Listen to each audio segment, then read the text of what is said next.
we kind of like have been talking over a while and kind of seeing this, what appears like a divide, perhaps, like in spiritual, somatic and healing type communities, where there's this binary right way, like to heal. And what is the purpose of this conversation is to try and kind of, for want of a better term, wholalitize or show the wholeness of healing, versus having these binary opposites or opposing ideas that, like, on one side, you might say, there's the somatic or the trauma world, for example, that don't acknowledge true self, they don't acknowledge self energy or true nature or any of those things. In fact, that's almost laughable because it's not scientific and it can't be brought in, can't be touched, not palpable, so to speak, even though we know it exists, but in that way that it's very somatic, physical, it's autonomic nervous system and so on. And there's not much conversation of true self or spiritual nature or divine energy or divine intervention. And then on the flip side, you could talk about three principles or extreme neo-Advaita, non-dual understandings for some. Not all non-dualists are kind of fundamental, but many are, to the point where nothing exists, nobody exists, we're living in an illusion. There's no body, no one's ever experienced a body. All you've got is the illusion of the mind happening. So we're going to have this conversation to sort of share really that where those two things intersect or where they meet. I've lived in both camps. I've been of the thing that, oh my God, it's just all trauma and that's it. That there's no spirituality. It's just a conceptual and theoretical idea, spirituality. And I've also lived in the camp of nothing's happening here. It's just a dream happening in my own mind, and like trauma, the stories are not real. It's just the stories that I've got about myself. And I've been through that kind of what I would call a period of confusion, a couple of years of asking myself most days, is it the mind? Is it the body? What's really going on? Is thought creating feeling? Is feeling creating thought? Is trauma creating the story? Is the story creating the trauma? It's like, I've been through that. So maybe if you want to start there, kind of like how did that look to you and how did it change?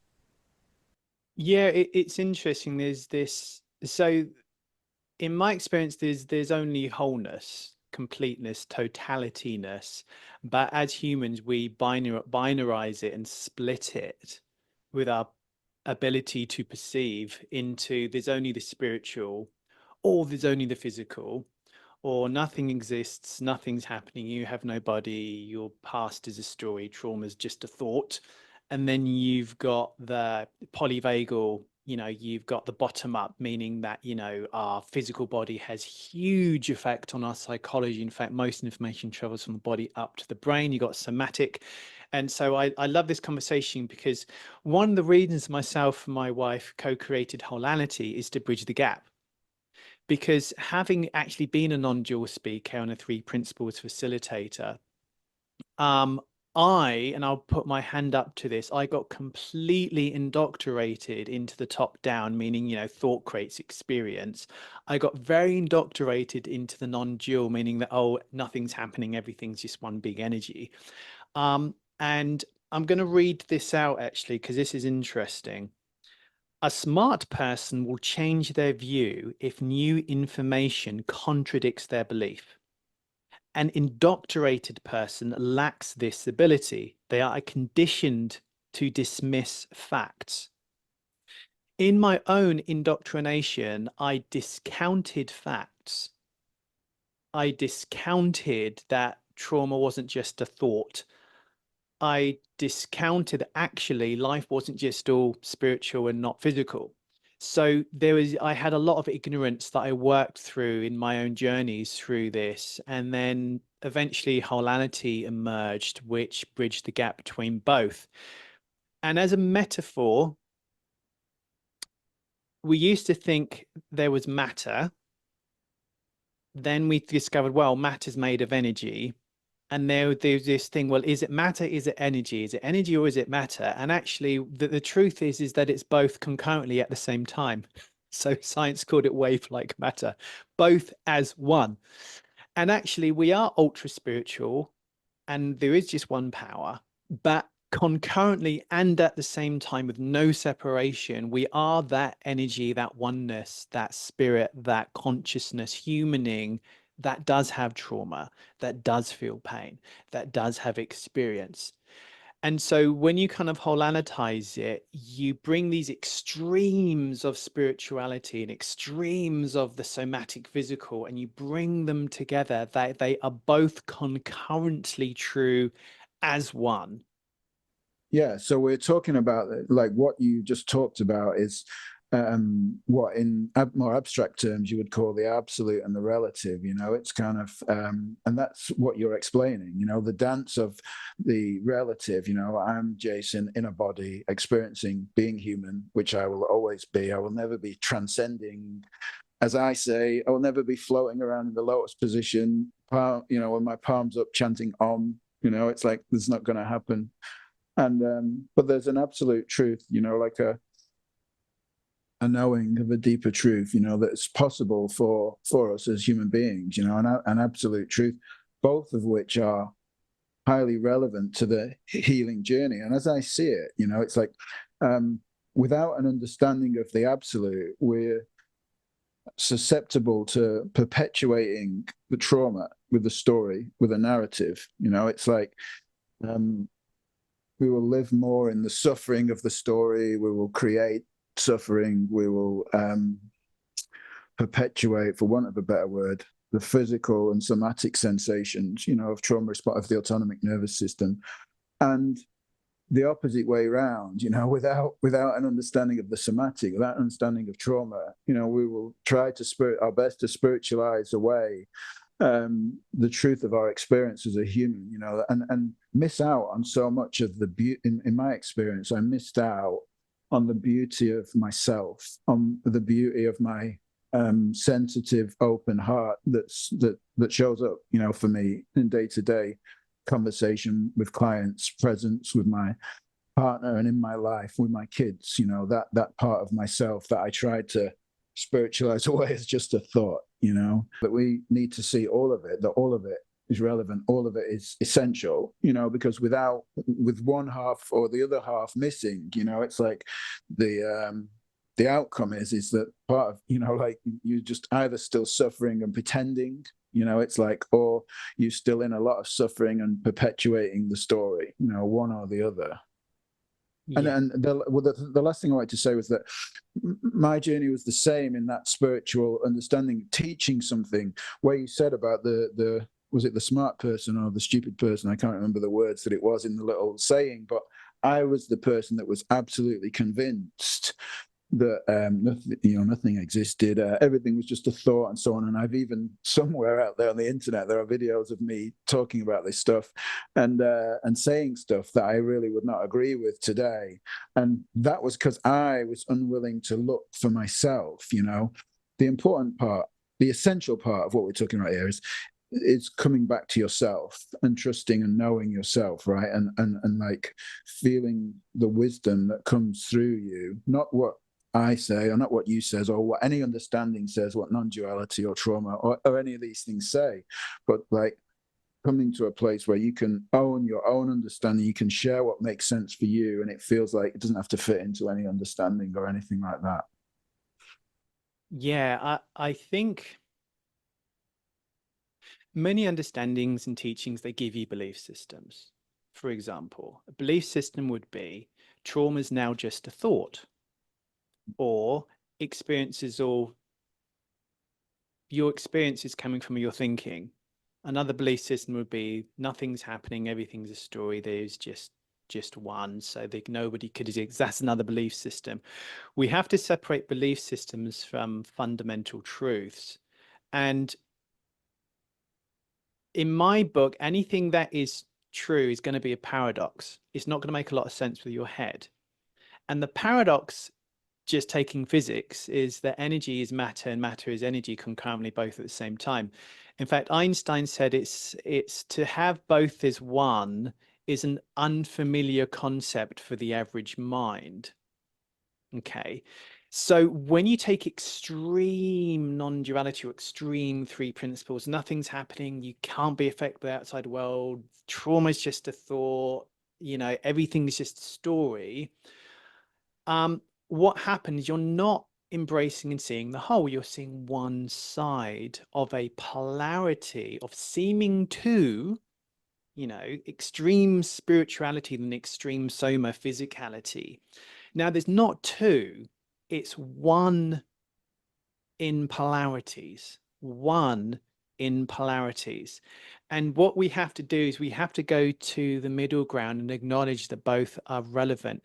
To say to somebody who's maybe, I don't know, raped or had extreme trauma, oh, it's now just a thought, it's just a story, who is it that's experiencing, to me is utter abuse to say that to somebody. It is disrespectful. It's not acknowledging their trauma. And sometimes, and I've never punched anybody in my life, but when I hear non-dual speakers be so dismissive to people, I literally want to punch them in the face, because it is so. In fact, in my time being a non-dual three principle speaker, I did actually arrange a talk for a non-dual speaker to come to. And there was a young guy, and he was kind of like all over the place, and he listened. 2 days later, he literally committed suicide.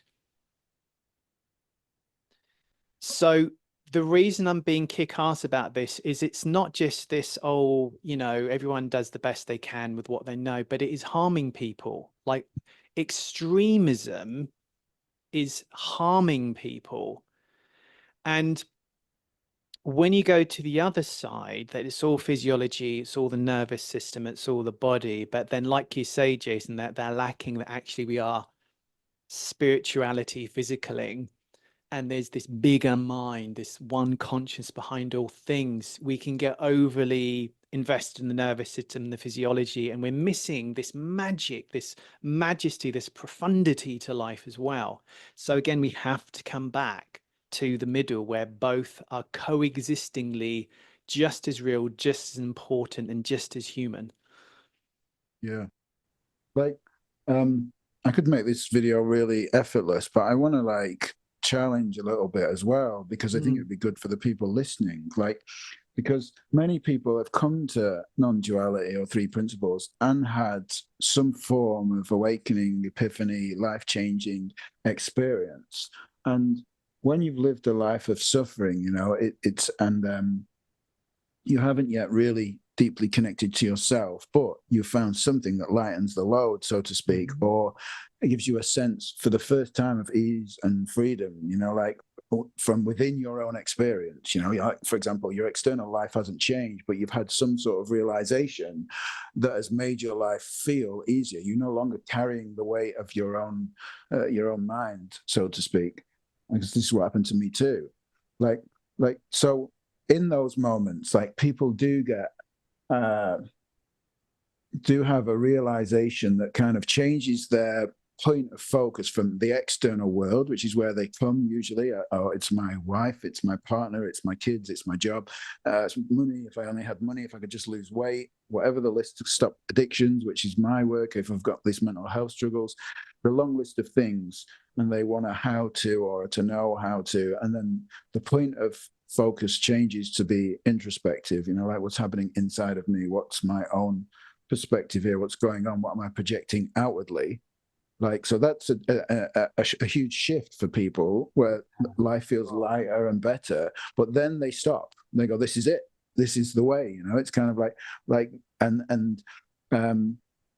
so what's interesting to talk about, why do people get indoctrinated into those belief systems? Why do they go, oh my God, this is it. I found nirvana of experience. Now this is the only way. The three principles, non-duality, Kashmiri Shaivism, Advaita, this is the way, and that's it. And then, like you said, they put the blinkers back on, the same blinkers that they had on before, about the life being an external experience and me being a separate me with the weight of responsibility of making it in life. The same blinkers they put on now and go, everything's just thought, everything's just an illusion, and won't look at anything else, right? So then, in my experience of people that I've met and my own, over a period of time, what they realize is they're asking the same question about their suffering that's come back, that's like they have an initial awakening.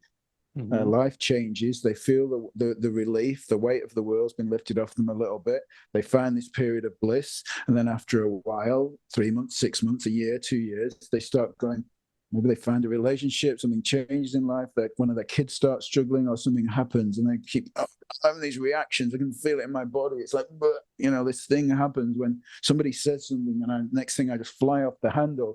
But I know it's all thought, so I don't need to do anything about it.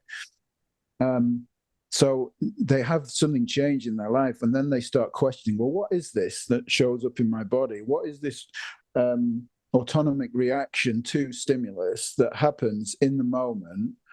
And if it's just thought, and they're in this, if they're in a three principles conversation, somebody will be saying to them, it's just a thought, it's just memory, it just happens, it happens at the speed of thought, and all this stuff that what I call gap fillers. Really, they can't explain why it's happening in that understanding, because it doesn't cover it, it doesn't allow for it. So then they've got no choice.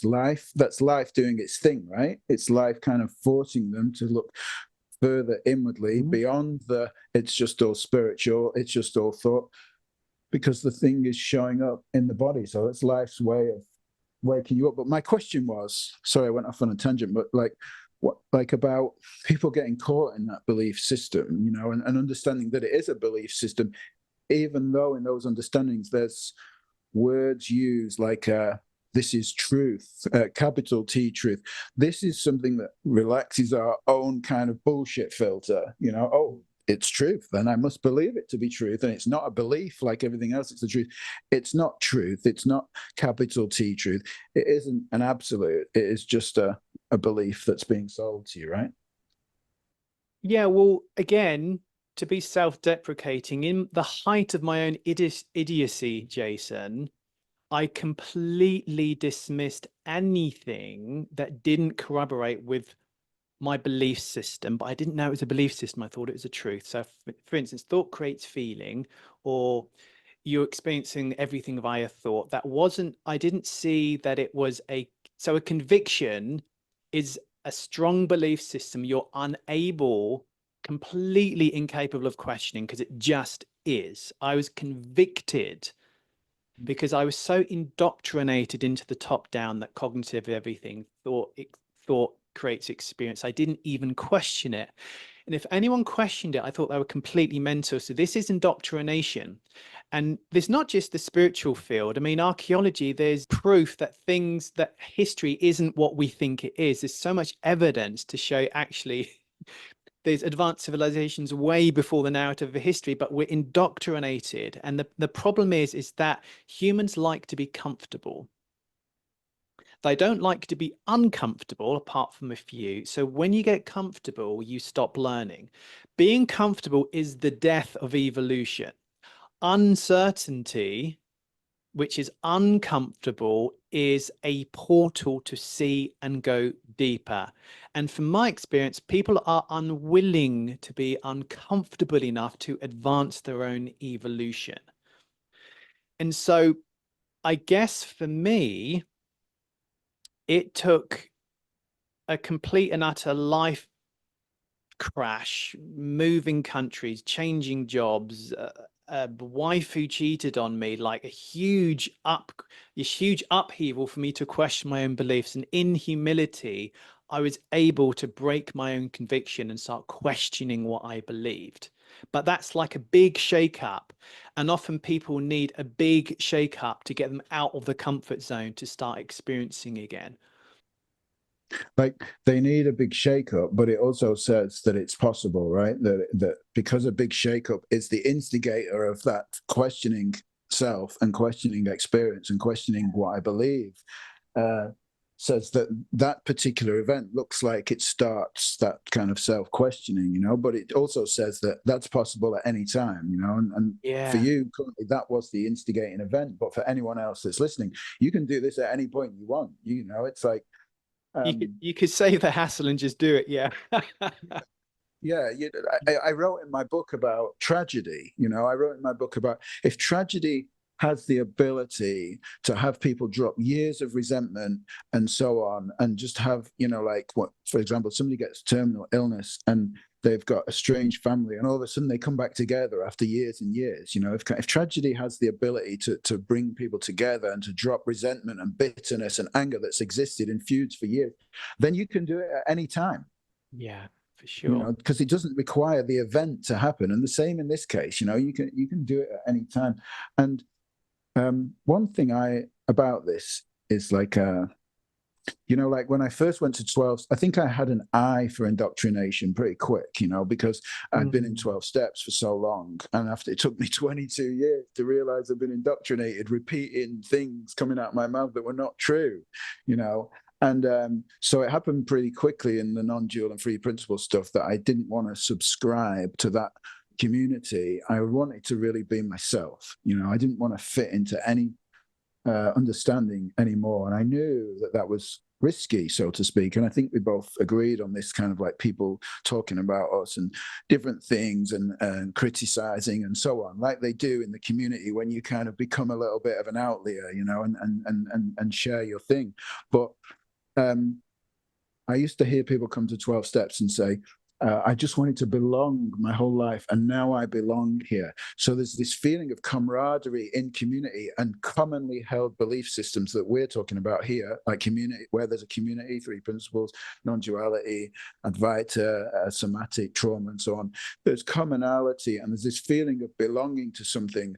But like what that told me was that if I feel like I need to belong to something externally, then there's something that I'm not owning about myself, you know?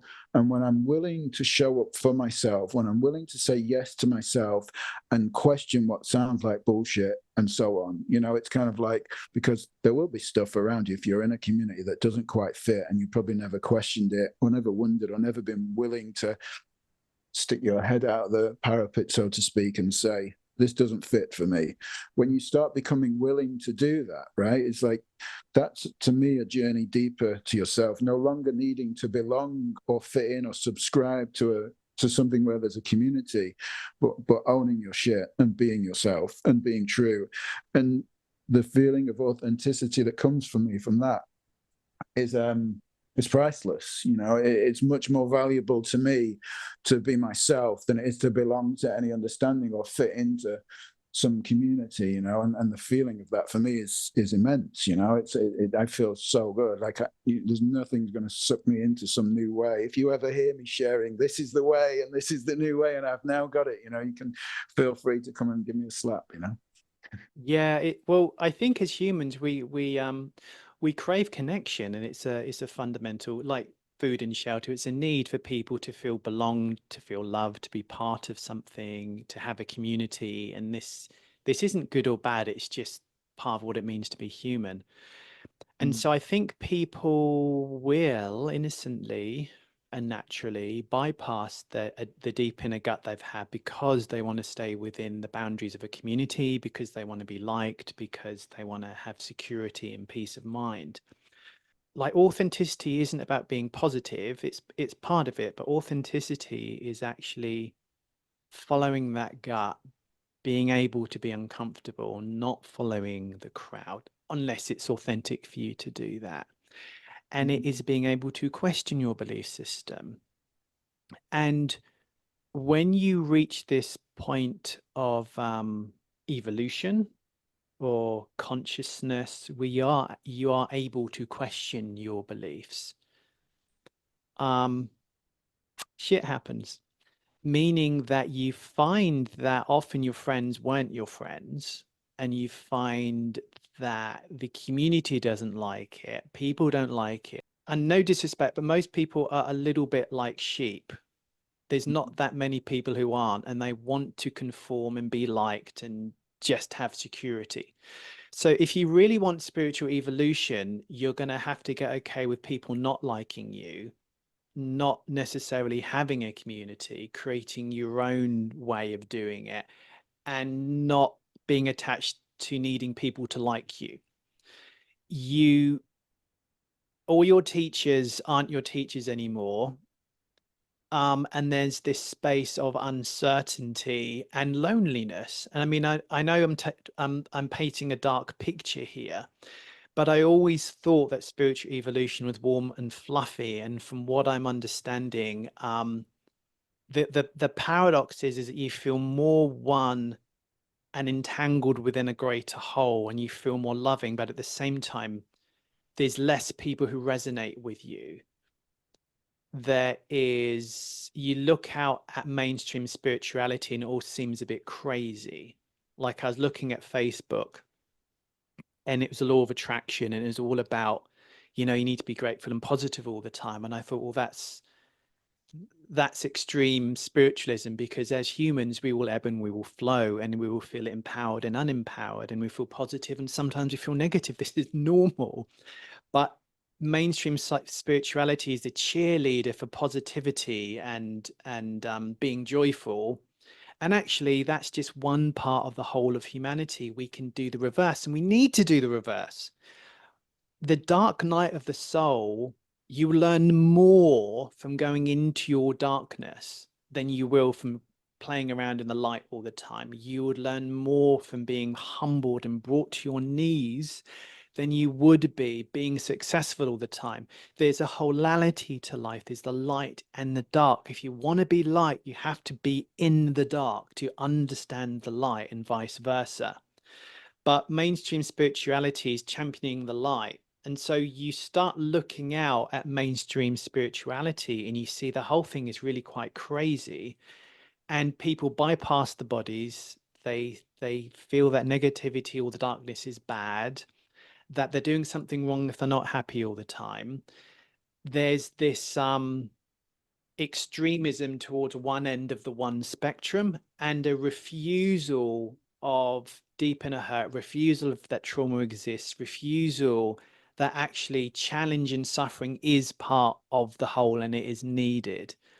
So I'm going off on one here now, but I think when you embrace the wholeality of all of it, you can have a bad day and not be judgmental. You can feel negative and not beat yourself up because you're not doing the law of attraction right. You can realize that, wow, if you've had lots of shit happen to you in your past or your childhood, yeah, you're going to have somatic grooves that need to be addressed. It's not just thought. And there's nothing wrong with any of that. But what's wrong, I think, in spirituality is the bypassing, the disrespect, the one-sidedness of everything's joy and bliss and happiness, because life is like that. But we've also got the other side. Get rid of the sides and embrace the whole of our humanity, all of the colors of the rainbow of the spectrum. It's all needed. It's all necessary. Yeah. And like to clarify what I'm hearing or saying is, and we're not saying any of them are bad or any of them are wrong. What we're saying is, yes, if that's what you feel called, if that's your wisdom invites you to listen to non-dual or three principle speakers, then there's some value in that. Listen to that. But not only that, don't Yes, become exactly. indoctrinated into this is the way, the only way. Like, allow yourself to kind of look in all directions and feel where your wisdom, like it's okay saying, I always said the most important thing I ever heard was follow your own wisdom. But then it felt like I was hearing follow your own wisdom as long as it's not this, or this. Yes. It's kind of like, now that if you hear that's indoctrination. That's not like somebody pointing to your own wisdom. That's somebody basically saying, only listen to me, or only listen to this sort of share, or something like that. Follow your own wisdom, I want to clarify, means exactly that, like your own wisdom, whatever it is. If it's meditation, if it's standing on your head, walking on the beach, doing somatic work, taking psychedelics, whatever it is, it's that's what it is for you. Because I know you say this, and I say it too. And I first heard it from Rupert. I heard him, Rupert Spurrier. He said, one day, he said, I hope to come to my last retreat and nobody shows up. If I've done my job right, he said, nobody will be here. And he said, your ultimate disappointment should always be the teacher. So any understanding that does not in the end become obsolete to you is a belief. It's like it should all become obsolete. Now, you might like to hang out with us guys or other guys in different communities and have conversations and join things for that connection that you talked about, that human connection. But any teaching should really point you to the fact that the answers are inside yourself and following your own wisdom, no matter what, with no exception. Yeah, absolutely. There's nothing wrong with looking into many different things. But what's interesting? I didn't know I was indoctrinated, Jason. I didn't know I didn't know I was so sure about a particular understanding that it stopped me being open to anything else. Like, I didn't know it's very, very subtle. Now, many people are indoctrinated and they're not aware that they're indoctrinated. That's the trouble. It's often not conscious. It wasn't conscious for me. So for instance, to play devil's advocate, let's take the belief system that everything is thought created, and then let's take the polyvagal theory that actually everything is bottom up, meaning that 80 to 95% of information comes from the body up to the brain. And from my experience, working with people around trauma and healing from the bottom up is so much more powerful than top down. Cognition is the whole of perception. So, for instance, right now, the American government has invested nearly $4 million in the polyvagal, or the bottom up. Body goes to brain, information travels from the body up to the brain, and the brain interprets that information, but it's basically more body to brain, because they're finally finding that the soldiers are recovering from trauma and PTSD using the bottom up approach. The biggest trauma conference in the entire world is held at Oxford University in the UK, and it's polyvagal and it's bottom up. Stephen Porges has authored more than 450 journals proving that it's bottom up, experiences bottom up. Now, my point is all of my previous teachers and people who are top down, everything's 100% thought created, not one of them are even interested to hear about the bottom up, which is proven unequivocally. Okay, not one of them are interested in that. And these were my teachers who I thought were open-minded. So teachers of an understanding are the most indoctrinated because they earn a living from it. And they're almost completely incapable of looking outside of their own belief system. Me too. I was a teacher and I was more incapable of doing this than my students. So I think for facilitators, teachers, therapists, people who are actively helping people in whatever modality you're using, there's a good chance that many of you are going to be indoctrinated without knowing that you're indoctrinated. So a way to find out if you're indoctrinated or not is, can you look outside of your understanding, teaching, belief system, approach, philosophy? Are you able to look outside of what you think is true and actually take on other belief systems? Are you capable of hearing a view which is opposing to what you believe? If you're not, then you're indoctrinated. If you're open, then you're not. It's very simple. And I say this because of my own indoctrination that took me a long time to break. That's great. I've written 10 questions somewhere. I can probably find them and dig them out. We can probably put them in wherever we put this, to ask yourself to see if you're indoctrinated. I think I wrote it in a Facebook post maybe last year, but I can find it. But it's like all questions you can kind of ask yourself to see like how fixed your mind is about one thing, and me too, like you said, I mean, until I read The Body Keeps the Score and I read about the fMRI scans of people with complex PTSD and so on, like during the seeing of particular images and stuff and the brain activity and so on, I didn't realize that all that academic research had been done on the bottom-up approach and understanding how the autonomic response to stimulus, kind of like comes from that way, from the bottom up, and what happens with the nervous system with trauma and things. And I was dismissed, ridiculed. In fact, I ridiculed, oh yeah, all those trauma people, they don't know anything about thought. They must have completely missed it. and like, when I thought back to that, I thought, God, like, how must that have sounded like me saying that these people doing all this research, really understanding what's happening in the human experience, like to the point where they're putting people in fMRI scanners and looking at brain activity based on stimulus, they've completely got it wrong. And Sid Banks or Rupert Spira or Ramana Maharshi, they got it nailed. They completely had worked it out. And these other people, they just completely missed the spirit. That was my indoctrination, It was like I ridiculed that idea that there was any such thing as bottom up. So again, I'm just owning my own kind of my own certainty now, like, how can I put it? Like, my certainty then looks delusional now, but I felt that certainty felt really true to me at the time. I was when I was ridiculing them, I was sure I knew how it worked. And I was sure that I knew the truth, the capital T truth, and they didn't, and now I'm open to not knowing, I'm open to being wrong. I'm open to investigating everything that makes sense to me and what I see, ways of kind of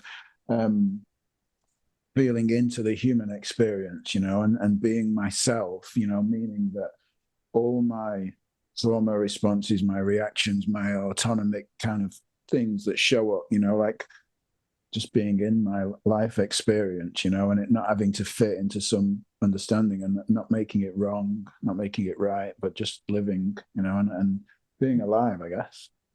Yeah, it's yeah, I love that, Jason. And it's like, I'm not being anti non-duality or anti three principles or anti anything. I'm a pro-human. It's like, you get an understanding, an approach, a philosophy, whatever it is, and you administer that to people, and you see through that in your life. Now, my hope for anyone listening to this is not to be their philosophy or understanding centric. Is to be people centric. What is helpful for people? What helps us? What helps humanity? And I've had extreme childhood trauma. I mean, my dad tried to stab my mum in front of me when I was younger. Just alcoholism, abuse, domestic violence, lots of that stuff going on. Okay. And I've had PhDs with no experience of this in their own lives telling me it's just thought. Now it's just a memory carried from the past. Now, they do not have the right to tell people that if they've never experienced it themselves. For me personally, when my wife Jules introduced me to the bottom up, to the Soma, to how the nervous system, the past has passed, the event in the past is no longer here, but it's very present within our physiological state. Now, again, Stephen Porges has authored 450 journals proving this to be true. But at the time, I was so indoctrinated, I was not even interested in listening to that. So my point of saying this is that quit trying to become, so if you want to evolve, if you want to gain more humanity, because that's what it is. If you want to gain more humanity, if you want to gain more compassion for our fellow brothers and sisters on this planet, we have to become people centric, not understanding philosophy approach centric. We have to and can only question our own beliefs, our own convictions. We have to have an open-mindedness to look further than our own community, than our own understanding. Because again, every single one of my teachers was not remotely interested in looking outside of their own belief system. Okay. Nor was I, until I had the ability to do it, because I got humbled and I started questioning stuff. And it goes back to that thing. A smart person will change their view if new information contradicts their belief. An indoctrinated person lacks this ability. They are conditioned to dismiss facts. I would go as far as to say indoctrination is a trauma response. Mm. You know, if I can be indoctrinated into something, that's a trauma response. People don't know they're indoctrinated. People don't know they're living a trauma response also. They don't know how much the nervous system seeks safety in life, and how much their job, their relationship, their life, their finances, their bank account number, everything is trauma, is a response to trauma for some people, and they don't even know it. They don't even know how much they're being safe, how much the fact that they can't get the job they want is related to something that happened in childhood, and how they've chosen a safe, secure career in service of staying safe and in fear of being in the unknown. You know, like as one example, but many others. There's so many others. It's like it plays into everything, into all the decisions, into where you live even. You know, it's kind of like, and people have no clue that that's what's playing out. You know, so not only is that the fact that there's 450 papers kind of suggesting that experience comes from the bottom up means that it's at least worth a look. Like your own life is worth investigating through the lens of that kind of bottom up approach and seeing, you know, where do I get contractions, constrictions? Where do I, you know, where does my physical body tell me no and I'm saying yes? Or where does it tell me yes and I'm saying no? All these things that show up, like, why am I in a unhappy relationship? Why do I stay in one? So many people come to me, they're just staying in an unhappy relationship. They've got all sorts of lists of reasons, but again, it's a trauma response. You know, it's kind of like, I'm unable to connect, I'm fearful, I'm playing it safe with my nervous system, I've got a fear of intimacy and connection, so I'm staying in this relationship where there's none. You know, like that as an example is a common one where trauma is playing out. You know, I'm in a job where I'm not recognized for my potential and I long to be recognized. You know, well, why do you stay in that job? You know, because it's safe and it pays me, you know, but my trauma response is I've really got a fear of being seen, even though I long to be seen. Or, I mean, I could go on and on and on and on forever, how these things from a, not in the mind, like a completely somatic bottom up tension, reaction, constriction, contraction, show up in daily life, control the way that we live, who we are around, and what we do without ever even knowing about it, without ever even it becoming a conscious thought that this is what's playing out in my life, you know? Yeah, that's beautiful, Jason. It kind of reminds me, you know, that this is so habitual and unconscious. There's no intentionality behind it. So from a top-down thought creates experience, everything's cognition. It seems like you're doing it on purpose. Well, I got angry because I had angry thinking, or I broke up with I had this perfect partner. I broke up with them because my thinking told me to break up with them. Like, it's not with the bottom up, like bringing trauma, bringing the body, bringing this physiological state, arising thoughts. A lot of our actions are so completely habitual, are so unconscious, that we're not consciously intending or choosing to do that. Like, you know, for example, my wife had her fiance and her daughter pass away in car accidents in the past. So now when I go out for a drive, she's got this really uncomfortable sensation in her body. And so the thoughts arising from that sensation is, I hope he's okay, and he hasn't phoned, I wonder how he's doing. So her cognition isn't making her anxious about me driving. The cognition is reflective, secondary, arising from that deeper physiological trauma or state or energy in the body. So, and she's not intentionally having those thoughts. Those thoughts are arising because of a deeper physiological energetic state within her. So from the top down, what I've noticed now that we don't teach that anymore is, if everything is thought created, then it's your fault. In a sense, it's like your fault you're angry because it's your thinking. It's your fault you're lazy because you've got lazy thinking. It's very intentional, like you're intentionally doing these things. From a bottom-up perspective, we're so driven by these unconscious, habitual, below conscious awareness sensations and urges. We're not doing it on purpose. However, on purpose, we do have the conscious ability to go within, integrate, lovingly uncover and gain awareness of these. They're not going to play out deterministically in your life. So we do have the power to do that.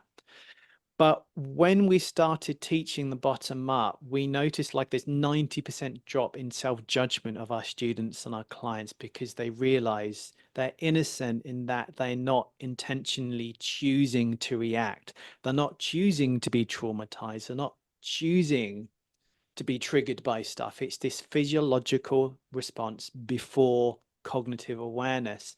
Being able to go within that, uncover, understand, integrate, lovingly embrace it, not cognitively, like we're not regressing people back to the past, we're not getting into the story in the head. It's before anything to do with thought. It's this somatic, energetic, ingrained state in the body that when you commune with lovingly commune with all of yourself, things gets revealed and your behaviors and your actions change. But it's all below conscious awareness. So I'm going off on one again, but again, I want to say that, are you human centric or are you understanding centric? Be open enough to change your beliefs. Be open enough to question your beliefs. Be open enough to change what the hell that you're doing. If it's helpful for people, think of them, not your own belief system.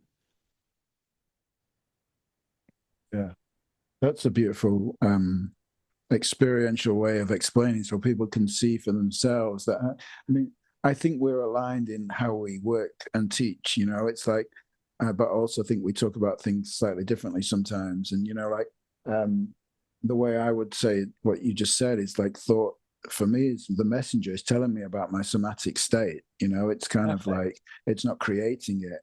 And I had that realization on a few occasions, you know, where I started to think stuff about people.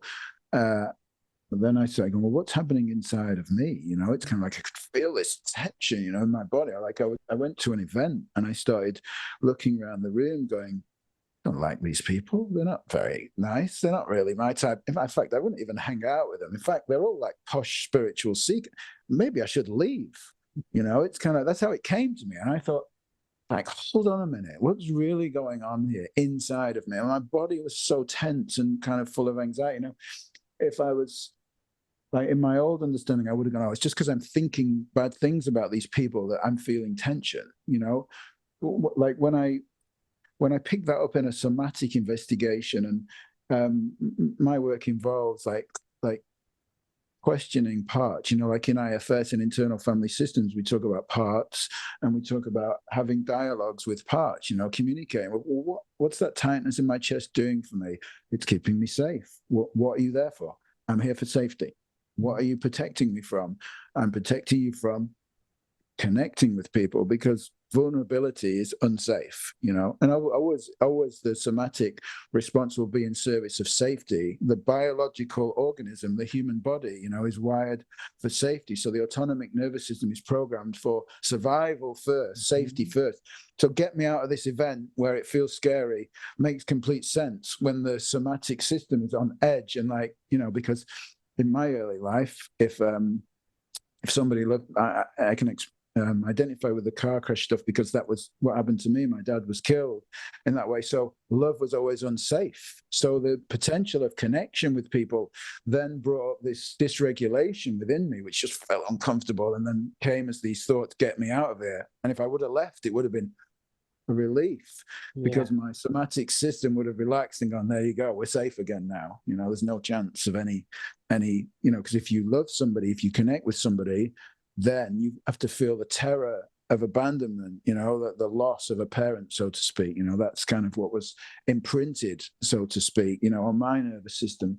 And since I've then had that understanding of my somatic system, now when I go, I'm able to like work with that, to be with that, to understand and kind of nurture myself, so to speak, and be soft with myself and not judgmental of my thoughts and go, oh, that's here again, you know, that stuff's here again, you know. And it's like and I'll feel vulnerable, you know, and I feel a lot of sadness. I can feel it now when I'm speaking about it, and I can share that with somebody, and it's beautiful, and I can connect with somebody new, and I can open my heart and feel safe within myself, you know, and then I can belong and I can feel connected to people, you know, like just by owning and knowing that somatic process within myself, rather than just going, it's just my thinking, you know, it's like, just shut it off. It's a completely different response and reaction and process to be in that knowing of myself versus having the experience-centric kind of understanding and just judging myself or shutting myself down, so to speak, you know? Yeah, it's interesting, Jason, you know, because you know, events can happen and then they go, they're not happening anymore, but it leaves a energetic, a physiological state in our body. So for instance, Harley Davidson bikes, you know, that deep kind of deep hum, the barking of dogs. When I experience that, it's so painful for me, I want to cry. But for other people, it's fine. Like, when things happen, there's this after effect, this hangover in the soma in the body, and it literally can change the body. So the tympanic membranes in my ears shifted. Okay, so because it's a trauma response, it shifted. So low and high ranges are I'm ultra sensitive to the mid ranges, like the human voice. You can't really hear it. And when I was growing up, I literally couldn't hear my teachers talk. I heard like this mumbling because I was in this state of trauma. So the events happened, but there's this hangover physiologically. And I think what can happen if we completely ignore the body, if we completely ignore our physiological state, and say it's all just now thought or everything's just spiritual, you're missing out huge swathes of the human experience. It becomes, I don't know, like there's so much more to human experience. You know, I've had oneness experience. I've had experience of astral projection. You know, I'm a healer. I give energetic healing. There's this beautiful profundity to life, like with these spiritual beings with incredible powers, but that is coming through the vessel of this human body, and this human body is going to have little things. I mean, I read somewhere that triggers don't exist, and the funny thing is the person who wrote it is students to my ex-teacher. And I remember having this conversation and I asked how his health was, and that was a trigger for him. So he got really pissed with me. And in the conversation, he was saying the triggers don't exist while being triggered. So there's these very self-evident things that we bypass with our own convictions and belief systems. And again, I'm flogging a dead horse here, but evolution has nothing to do with positivity, and it has nothing to do with knowing or certainty. It has everything to do with humility. It has everything to do with vulnerability. It has everything to do with being able to go into the darkness. It's about being human, not transcending the human experience, embracing it, not being happy all the time, but this okayness with not being happy all the time. The ability to question your own beliefs, the ability to destroy your belief system, destroy who you think you are, to destroy what you think you know. It's becoming a complete and utter uncertain fool. And in this foolishness, in this vulnerability, in this humanness, the universe sings its own totality. It's not about surety. It's not about having 1 million followers. It's not about having a best-selling book. It's not about having booked out courses. It's not about being joyful all the time. It's all spiritual bollocks. In my book, it's just being human, embracing our humanness, embracing our dark as our light in polarities and our light as our dark in polarities. It's about compassion and love when you don't feel loving, and not this is really hard to explain, but compassion isn't rolling over it and just loving everybody unconditionally. It's actually saying no. It's putting your foot down. It's being okay with not loving some people for a certain space of time. It's whole, it's human, it's embracing, it's painful, and it's glorious. All of it. Mm. Yeah. I want to add a little because I wonder if people listen to this and think, well, I didn't have any trauma, you know, like my childhood was fine. It's quite often like when somebody says to me, you know, a new client, my childhood was fine. I'm very curious then when they say that, you know. Um, but I don't like to categorize, you know, but like you could take the categorization in the Body Keeps the Score book where it talks about big T events and small T events, you know, and big T events meaning like war, tragedy, death, violence, rape, abuse, you know, and so on. And small T events meaning stuff that you probably wouldn't notice as a child, you know, like a lack of nurturing, a lack of love, shaming, criticism, somebody just not being there. You know, I've heard it said that we need love and nurturing in the same volume that we need air and water, you know, and I don't think anybody got that, you know, I don't think anybody got that. So to some extent, whether you know it or not, you know, this stuff will be controlling. You know, your nervous system will have been in activated states. You will have opted for safety. You will have shut down or been overwhelmed. You know, even generational stuff like when the Yeah. amniotic fluid is full of stress response hormones when you're in the womb. You know, like the Mhm. generational stuff is passed down and you can be born with this, you know, in your system, you know, reactions and contractions in response to stimulus.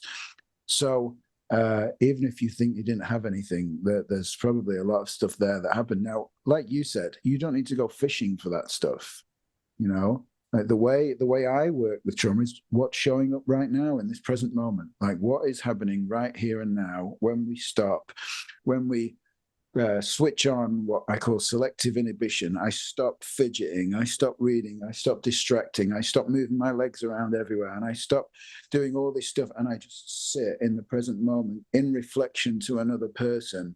What happens in my body? Oh, I feel a tightness in my chest, or I feel a lump in my throat. Something's here. Okay, what's that? You know, it's like, and these things, these contractions, these physical somatic responses can hold so much belief, they can hold so much pain, so much sadness without even knowing what it is, you know. And like you just said before, it's being willing to go into that and just kind of look and be curious about it. And the only way I became to know what I know or to share what I share is by doing those investigations, being willing myself and seeing what was there, you know, like what is really there, you know, in this stuff.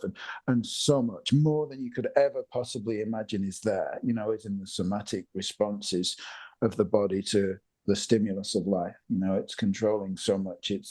There's so much happening that way from the bottom up more. And if you don't think anything's happening, there's a lot to learn about yourself, you know.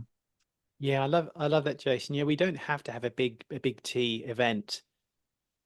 Not enough of something for too long, or too much of something for too long will cause these physiological markers, these somatic responses, unconscious, underneath cognitive awareness.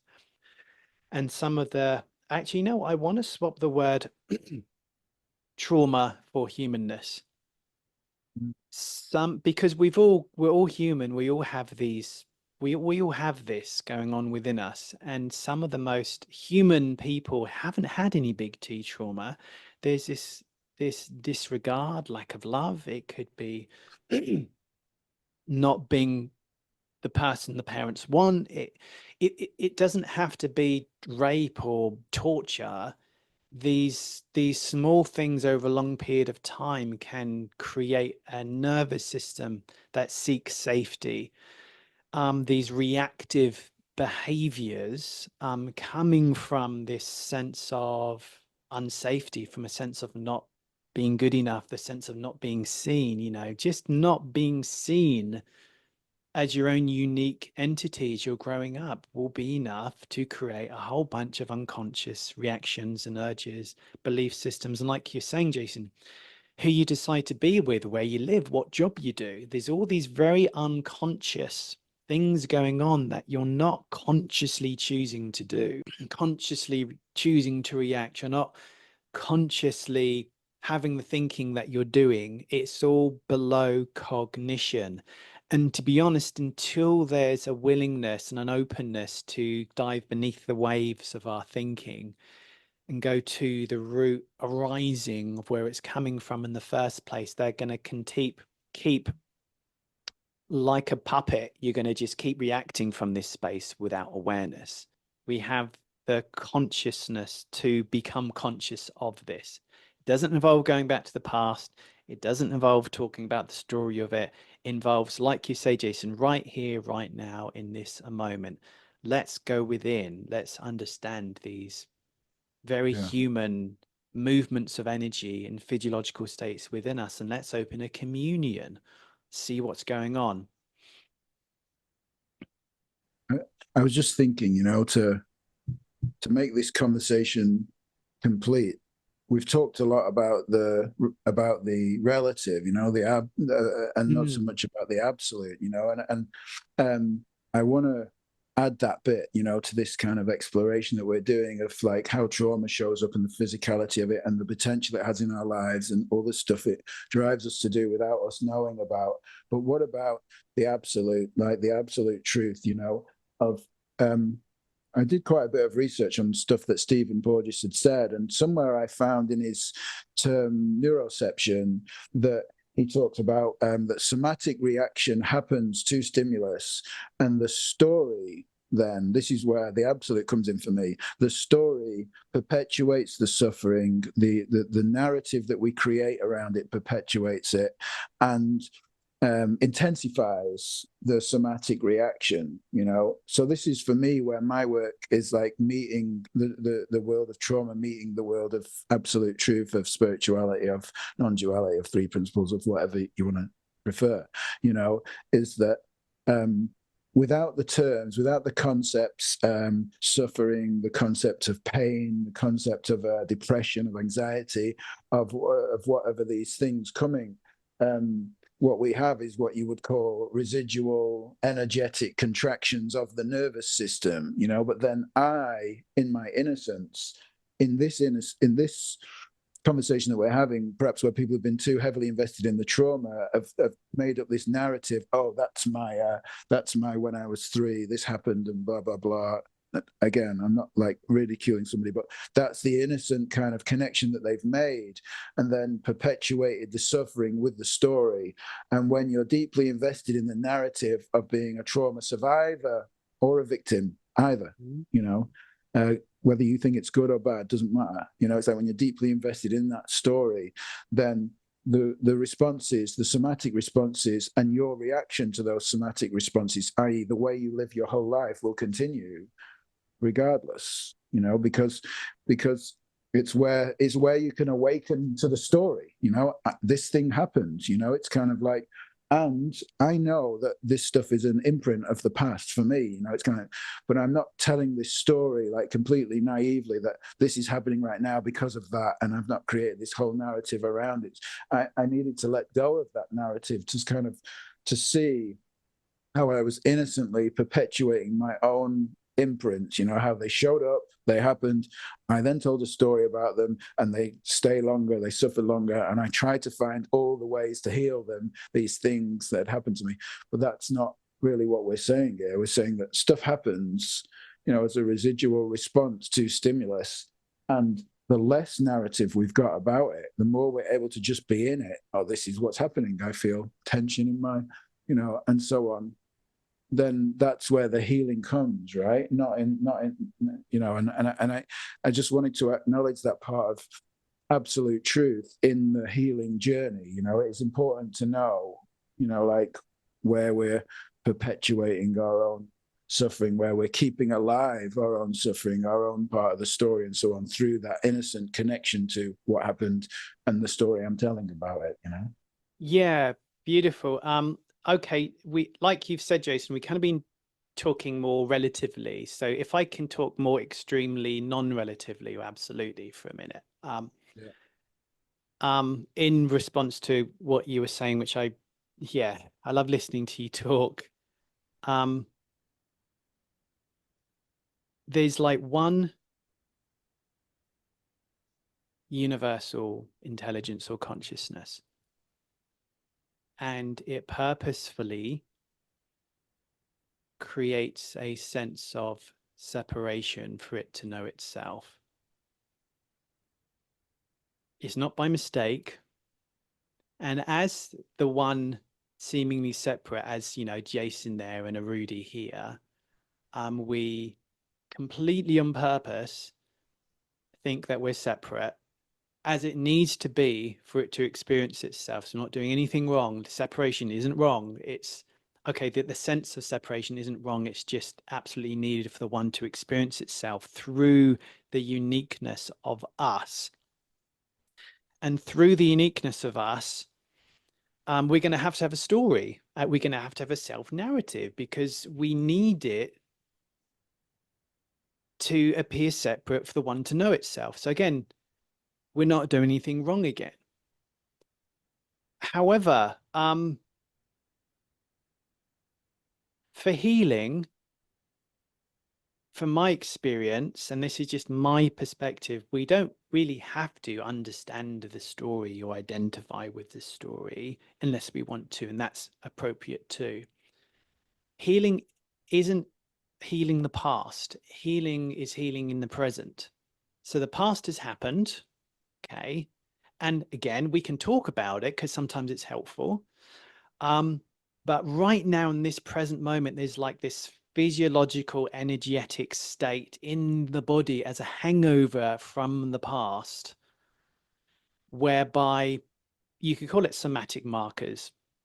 You can call it, you know, generational trauma, whatever word you want to put in it. Healing is present. And so in a sense, presently integrating with loving awareness in the present is where it's at. Because talking, absolutely, there is no time, there is no future, there's no past, you could even say there is no now, because that's still a time. But in this present moment, working presently with what's presently happening within us, with love, with embracing, with acceptance, with humility, healing is a byproduct of that. But from a non-dual perspective, you could, from the extreme, say that there is, if everything's one, there isn't anyone separate from the one. But from relatively speaking, there's a very rich, very real, very purposeful, very needed human experience. 8 billion unique, needed, beautiful, real, perfect human experiences right now just on this planet.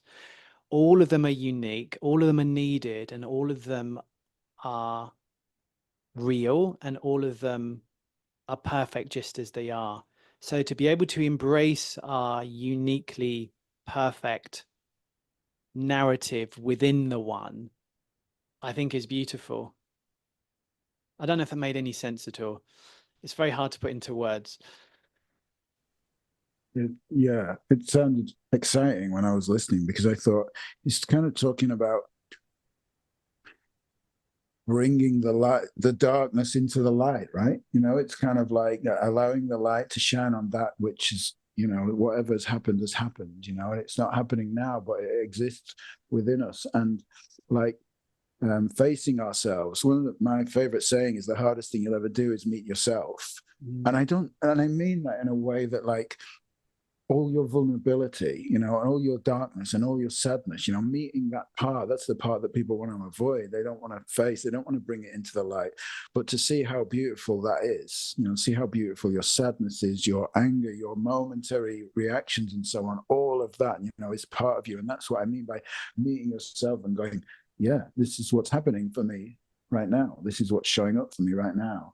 And being okay with that, you know, just being okay. And that's such a beautiful thing, you know. And I don't always get it right. I'm not always, sometimes I want to wish away my experience, or I'm sick of something for a moment, you know, but quite often it's like, I'm quite okay with being myself. Yeah, right now I'm pissed off. So what? You know, right now I'm insecure. So what? You know, it's kind of like, what does it matter? If we don't make insecurity into a bad thing, then so I'm just insecure and it's no problem. It's okay.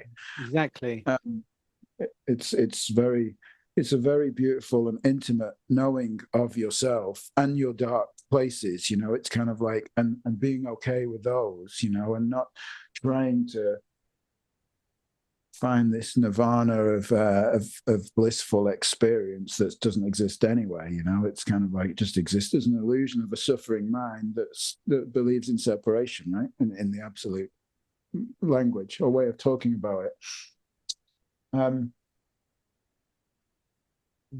Yeah, something else came to mind, but it's gone again. So I think this is a cool conversation. It's especially the looking at healing, what healing is, you know, and the present moment and things, you know. It's like we've talked about, you know, the extreme relative and the extreme absolute, and kind of what these things might be and how they may show up in your life, and what healing may look like, and what it's like to be indoctrinated into a belief system, and questions you could ask yourself to see if you are, even if you're not sure. If you're open-minded enough just to do that, it'd be good for you, you know.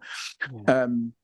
I don't know if there's anything we've missed out on this journey of kind of exploring this stuff. Is there anything that comes to mind for you? I guess belief systems are needed. It helps us navigate life. Feeling that you're separate from the one is needed, because there has to be a sense of individuality and uniqueness for the one to experience through us. It has to.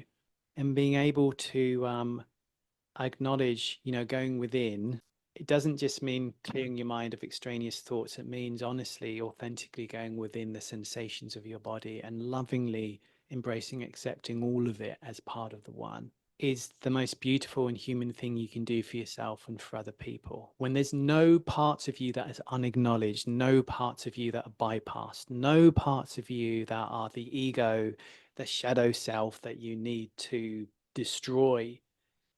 Destroying parts of yourself isn't compassion. Compassion is loving all of you. The light can only be brighter through understanding and embracing the darkness, because they're two on one continuum. So wholality, or the wholeness, is truly loving your humanity, being able to be insecure, not give a flying crap, being able to feel bliss and love and enjoying that, but then getting reactive about something someone said. That's okay too. It's all okay. It is needed. It is necessary. It has to be as it is for the one to experience itself in polarities. Yeah. And maybe we haven't mentioned the term true nature. Like, I know you've talked about it before, like that your true nature is not an experience to be sought. You know, it's not a place to get to. It's not something that if you find it, you will be living in bliss. You know, it's part of the absolute truth of who we are, but it doesn't excuse us from the relative experience of being human. You know, that's as I see it. I don't know if you want to add anything to that. Well, we call it, myself and my wife call it a whole self. Yeah. Because if there's a true, then there's a false, and then true was the essential essence and everything spiritual, and the false is the ego and identity. And then all of a sudden you're splitting it, and then you're victimizing, and you're heroicizing spirituality, and you're kind of like vilifying the human experience. So that isn't what I teach. And I think that is really not helpful. And that is part of the reason the person I mentioned committed suicide, because they just got more of a zen stick to bash themselves with. The essential essence is you having a human experience. And in the essential essence, you've got the wholeness of insecurity and trauma and darkness, as well as the light of bliss and compassion and expansion. It isn't a separation, it's one in a continuum. So we personally just call it the whole self, embracing both the light and the dark, the humanness and that which is allowing the humanness to be. Mm. So we just call it the whole self, as just a way of trying to unite humanity, the human, with the seemingly universal energy. Yeah, I like your explanation better than mine. Mine kind of like works for me, but I'm then trying to counter explain that it's not an absolute, you can't have an absolute experience, even though there's an absolute truth. You know, you're always going to have a relative experience. But the way you describe it fits better. You know, I think it's more whole and it's more inclusive, and it doesn't take you down a path of the mind hooking on to some idealism, you know, of if I could understand this, then I would get this. And while I'm not understanding it because I'm still suffering, then I must be getting it wrong, you know. And Yeah. that's not how I mean it, but I can understand that it comes across that way. But the way you explain it fits better, you know. Well, listen, like, I'm sure you've got your own version of this, and anyone listening will have their own version of this. I have personally experienced oneness. My atoms split and I became part of everything in the multiverse, and I realized that everything is itself replicated on bigger and smaller seeming parts of itself. And it was a love so utterly boundless. I cannot put it into words. I've experienced the void, which is before creation. I've had all these psychic oneness experience without taking any drugs whatsoever. Not them saying you shouldn't. If you want to do psychedelics and that's your path, go for it. I've also experienced feeling so dense I want to kill myself. I've experienced trauma so severe that I froze and I became catatonic. I've also experienced incredible jealousy and insecurity. Okay. Now, this is the one in polarities. It's the whole of us. It's not just the warm, fluffy, I'm so spiritual, everything's one, the essential essence is right. And it's not the, oh, I'm into my ego and identity and I need to be spiritual. Like the wholeness, that it just destroys that seeming binariness of a this and a that. The wholeness is all of it, hence why we coined the term whole self. And pretty much anyone listening will have an experience in their uniqueness of maybe feeling one or bliss or bigger than themselves or joyful, and the reverse. Now, because that is true, and I can say this with certainty, that every single damn human on earth, because they've experienced both polarities, maybe there isn't two going on, there's just one whole, one wholeness and polarities. So to be able to embrace the seeming human dark trauma shadow self as the essential one, pure consciousness in polarities, that is a complete end of self-judgment to a degree, because you're not Yeah. trying to be this and not that. You're not judging yourself if you're insecure. I get insecure quite a lot. I don't give a crap. I also feel part of everything and I become very psychic, and I don't give a crap about that either. Like, it's all necessary, normal, and human. And to be honest, Jason, like, from having known you a bit, you are a hell of a lot more authentic and real than most of my spiritual teachers, because you will share your dark parts of your life. You will tear up and cry. You will reveal your vulnerability. A lot of my spiritual teachers wouldn't. They're so busy trying to be spiritual and trying to be like, oh, I'm so spiritual, my life is sorted, that they are missing the whole of the wholeness. Mm. So again, let's stop being understanding centric and let's stop trying to be perfect and joyful all the time, or trying to transcend the human experience, and let's just embrace all of us. Let's be vulnerable. Let's be humble. Let's get things wrong. Let's fail and fail and fail and fail and be okay with that.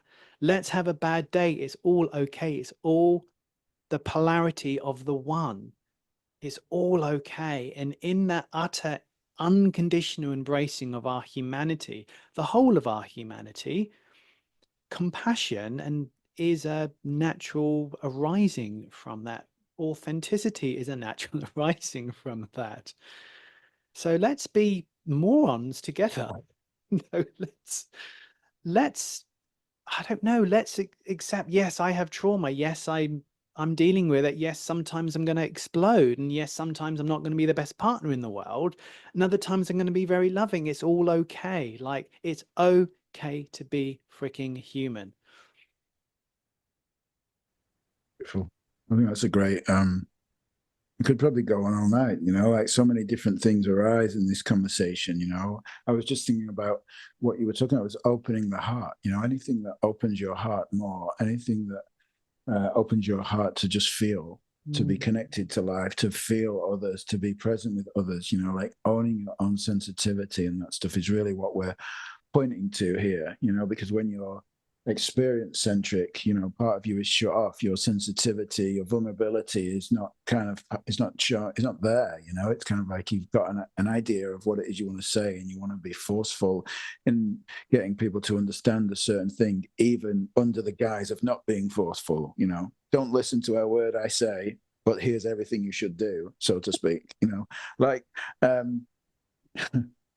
but yeah, it's a beautiful kind of thing that you're pointing to, you know, of opening the heart. And for me, that's been a huge part, you know, and what I talk about, and it's a huge part of my work and a huge part of my presence process with people, you know, that process of just kind of allowing people to feel. Some people just cry. Some people, if I just quiet and sit with them and just kind of listen to them, they just cry because they've never really felt the presence of another human being with an open heart, sensitive, open heart, who can feel them, you know. And that's like, if you allow yourself to do that, that's such a beautiful experience. It's such a beautiful feeling to be connected to somebody in that way, even without words. And that's really like where all this stuff we've talked about is pointing to, is more of that, you know, more of that kind of beautiful feeling of connection in the presence of another human being, right? Yeah, absolutely. If there's one thing I would like to help augment or facilitate is open-heartedness. And from nearly 30 years teaching different things, running trainings and stuff, but what I know for sure is being able to embrace the light and the dark as one explodes your heart open. You get vulnerable, you get unsure. And in that uncertainty, you become a powerful freaking human being. You become so powerful because there's nothing in the way of that universal intelligence to flow through you. What a great thought to leave people with, you know, because everybody wants more of that, what you just said, you know. But Do you you're still feel going, but sorry to ruin the mood, but then you're still going to have a reaction and you're still going to get insecure. This is our wholeness. It's okay. like what I'm up to at the moment? What I really want to do is I'm building my channel for the Infinite Recovery Project. My book is going to be released soon in the next 3 months. I'm really excited about it. It does mention true nature, but I might change it before it's launched. I want to provide training for therapists and to work with addiction, you know, from a inside out or an innate well-being perspective, you know, rather than a model of illness, a traditional therapeutic approach. And I want to provide therapeutic programs for treatment centers, you know, to be able to help people with addiction from a model of health versus a model of illness. And that's what I'm working on. And anyone that's interested in that, feel free to contact me. I've got nothing to sell you at the moment. I'm really just doing it from the love and excitement and passion, and that universal energy is flowing through me. And that's what it's coming up with right now. Beautiful. Well done for you. I mean, you've done a lot of work, Jason, over the years. I've been seeing what you've been up to. For me and my wife Jules, we birthed and termed the name Wholality, which is a bit about what we're talking about. We've got a website, innateevolution.com. We've got the book Wholality, and we basically train people to facilitate the wholeness and have a bunch of other courses. But fundamentally, again, it's okay to shop around, look into different things, try different things. But if you want to be more loving, you have to love all of yourself. Mm. The sharp, pointy bits, the seemingly traumatic bits, the reactive bits, like consciousness of all of it, as well as all the fluffy bits. And in your evolution through that, go ahead and look into different things, buy different books, read different authors, come on mine or Jason's trainings or not. We really don't care. But I just, for the people listening, I just want you to love yourself just as you are, your humanity. Your humanity is a guiding light, vulnerability, humbleness, authenticity. And I will add a little endorsement for your trainings, because I think you and Jules have a humorous and simple, beautiful way of kind of guiding us to see what it is you're pointing to, you know, in very simple, small snippets that are not overwhelming. Some of this conversation that me and you had today may be abstract to some people, you know, and it may be fluffy or woo-woo or uncomprehendable to the human mind, depending on what you've done or where you are or who you are, you know.